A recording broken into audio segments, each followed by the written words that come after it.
now is a great time to get in. Go ahead and buy. Things are cheap. The fear of the Fed hikes is resolving. That's why the Dow's up 800 points. All is well. Come on, Brad. Come on back. Bring your money. Welcome back, YouTube. So if you've been following the news or any of the Fed talk that's been going on, you know that there are a lot of confusing messages going out. There are literally just contradictions all over the place as far as for where the state of the market is. And this is why I titled this video Bull Run or Bull Trap, because now you're seeing some green in the market. And the question is, have we bottomed out? And is this the next bull run? Are we off to the races from here?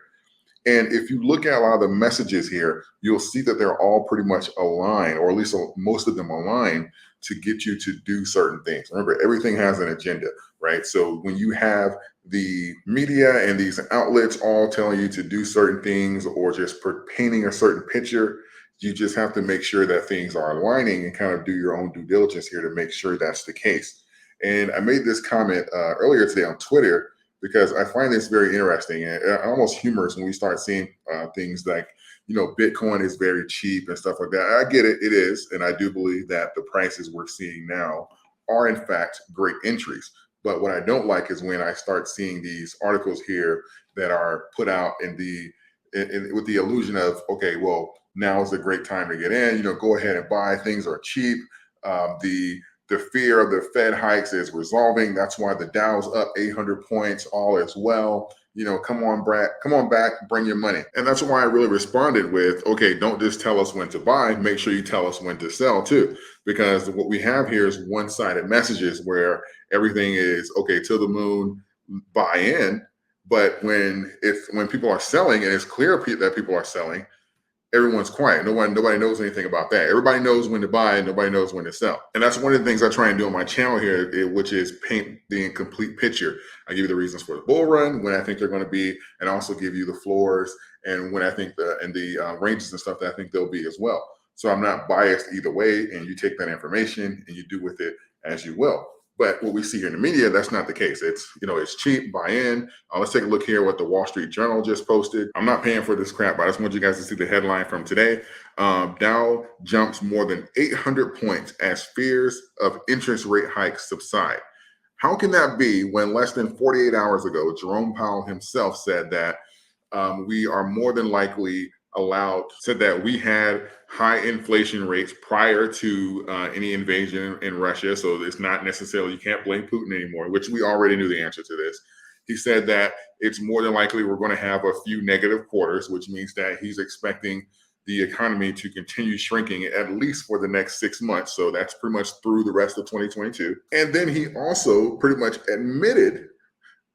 literally admitted that these rate hikes can cause a recession. But you see hedge fund managers and you see articles like this coming out saying that the market's green means go. And this is pretty much the quote going over the fact that Jerome Powell said that inflation was high prior to the Putin situation, which is pretty much a contradiction of what Joe Biden was saying, because I know it's convenient to blame Putin and supply chain issues and stuff like that around that particular issue. But the fact of the matter is, we've been spending a lot of money over the last few years. And up until about a few months ago, literally a couple months ago, we were injecting the market with around $100 billion a month. And this is something that I was saying pretty much all this year leading up until April, which was we're going to see what the economy actually looks like, because we have no idea what the economy actually looks like. The economy has been on steroids for over a year with the direct injections into mortgage-backed securities, with PPP loans, stimulus, and it is pretty much just raining money out of the sky. We have no idea what the actual economy looks like. And so now, and I know that it's presumed that, okay, we're not supposed to have a contraction in the market and everything's just always continuously supposed to go up. But that can't be the case when it artificially went up in the first place. And the thing about it is, this also trickled over into the market prices that we were seeing. A lot of these companies that had all that extra money inside, but some of these cryptos as well, those price points were being boosted by the amount of money that was flowing at that time. And since that's not the case here, we're not going to see that spring back just as immediately as people would like to think. And I believe that the big money kind of knows that, because if you look at what they're doing and even the short positions that they're taking, there's a reason that they're getting cash heavy. We've had over $5 trillion vanish out of the market, and it has not went into real estate. It has not went into stocks. It has not went into crypto. And we know that they're just pretty much just holding cash at this moment. But the proper way to how you set a bull trap is you do things like this. You know that the macros have not changed, and you start pumping the market here, and that's pretty much putting the hook out there, and you have people and the media starts jumping onto it. Oh, it's green, you better get in now. And everybody runs in, then they sell from underneath them, and then boom, you've raised more cash on the way down. The biggest thing that you can do to kind of avoid this BS is to ask yourself, has the reasons that the market crashed initially, what are the changes? And if you are completely honest with yourself, you will see that there are no changes between right now and April or March or February.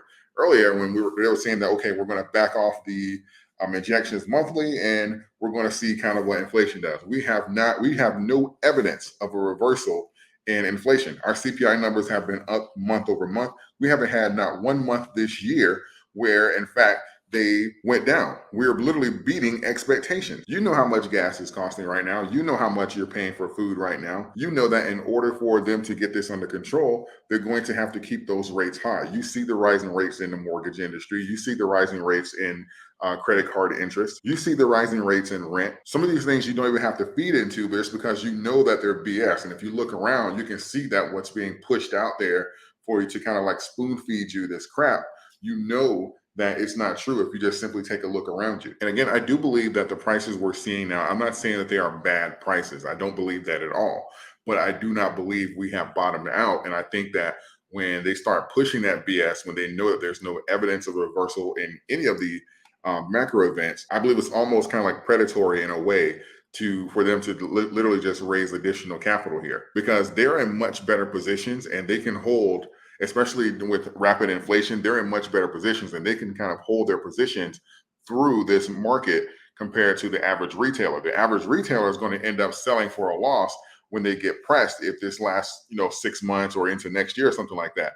They're going to take their cash, sit on the sidelines, and then buy the dip and start pumping the market for real when this thing bottoms out. I'm not going to tell you whether or not it's a bull trap or a bull run. I'll let you decide that.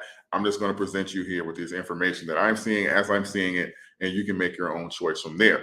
But when people are saying buy and they're putting out the articles, 800-point jump and Bitcoin's cheap and everybody buy in, and you start seeing the influencers as well, bull run, let's go, all that kind of stuff like that. And we have the coins and stuff like that that are 80% off. We start looking at the Dow, the S&P 500, and everybody was long. These are the same people that were saying that Bitcoin was going to go to 100,000 without a correction. I was getting attacked online when I said $20,000 Bitcoin. Just think about it, because when you see coins and positions that are 80% off, somebody's selling. Like, everybody's not long. They can say they're long and to the moon and buy in and stuff like that. The prices don't reflect that action. There's a lot of short. Somebody's short. And again, I'll let you guys be the deciding factor on that as well. These entries are great, but you know how much money you're working with, and also your ability to hold right now as well. So consider that when making your entries here, and do not do this specifically because of the articles being pushed or an influencer, including myself.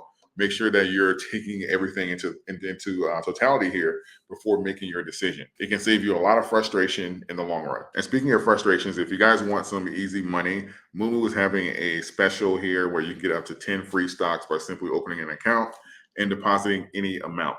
And I have a link for them in the description section. So be careful this year. There's going to be a lot of interesting information that's going to come out. And I believe we're going to see something similar to what we're going to see from exchanges with crypto when it comes down to them trying to bait you into stake. And we're going to see this across the board as well, because the market does not work unless there is retail participation. So if retail is scared and sitting on the sidelines and pretty much waiting on the bottom, or just waiting on macros to confirm, they're going to have to come out there and make the bait more attractive and start putting some extra hooks and stuff out there. So they need market participation from the retailers. So don't be surprised if we don't get the reaction that they want. that they're going to become even more aggressive. So they're going to do these pumps and these little flash pumps and stuff like that. They're painting the picture here of a recovery, but you have to ask yourself, a recovery from what? And how are we recovering? How can fear of an interest rate from the Fed be going away when Powell is pretty much saying that we have no idea how long this is going to take, and this is probably going to be much worse? Just make sure you think about it and consider all options. I hope this video finds you well. If you liked anything I had to say, like the video, subscribe to the channel as we close in on 40,000 subs.